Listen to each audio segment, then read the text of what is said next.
Oo, alam, sinabi ko pong may kapil. Magkano na isang lot? 20 ko eh. Pero wala ka ng utang sa ano? Oo, binayaran ko na po. Yung huli po kasi binayaran. Ano ang tunay yung pangalan?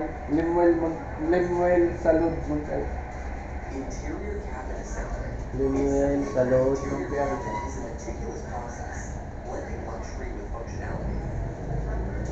Monte Alto. Alto.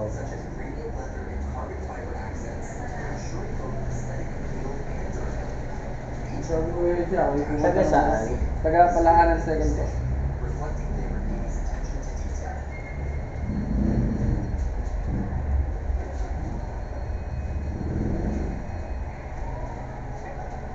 Sabi ko nga sa kanila, hindi naman ako pwede mag-post dahil paninira yan. Oo.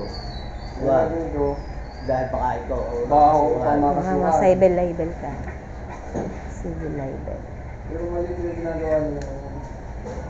Umabot ko yun ng 100 plus, ng nilugan ko, 130 Oo. ata. 3 taon. 3 taon na ako. Naintindihan naman po nila na nagkamamata yung baboy talaga, hindi kami nakabayad.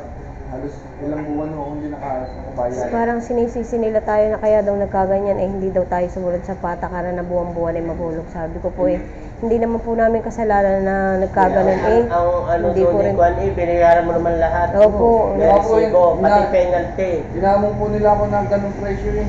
May nakalagay po dun sa ano na... Doon sa resibo, dala mo nga resibo mo? Nasa bahay po. May nakalagay doon na full payment. Parang meron yan. Kukunin mo doon sa... Oo.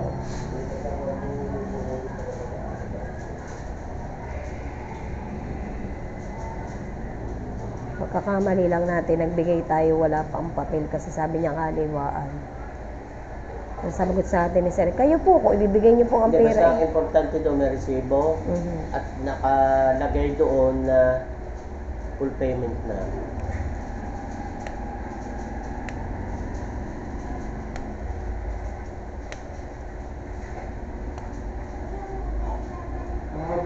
Kung halimbawa pa nung makaisang buwan pa, yung alam ko kung nasaan po ang papel, hindi po yung nasabihin nila na hindi na namin alam kung nasa saan. Para po kaming ano eh, parang ang motor namin ay nakaw, walang papel. Pagkaratingin, Pero ingatan nyo rin yung kwan, yung Xerox. Naiirin nyo mo naman. Expert lang po ngayon lang ito.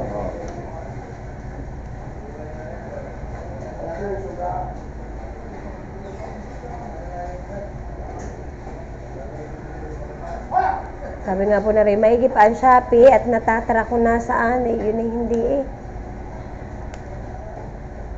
Nasa na nga kaya ang papel na iyon, ba't hindi nila masabi? Yun po ba ay marami rin nagre-reklamo about diyan? Wala ba. Pero nakaka-encounter na kami ng mga gayang problema na sa ibang ano naman. Ibang branch po. Oo, sa iba. Ang unang naka-encounter ako ng gayaan ay yung karanasan ko sa motor trade na binayaran ko na bayad na ako, wala pa ang mga matagal. Hindi naman po sa neighbor eh. Pero yun naman, edi alin din natin dahil baka hindi nila alam kung saan, kung na kaninong pag-iingat gayon. Baka natabunan Kaya ang po papel. eh, tinatanong Ay di ko mas po. maganda nga yung kayo ay Ilang buwan na kayong bayad? magkaharap.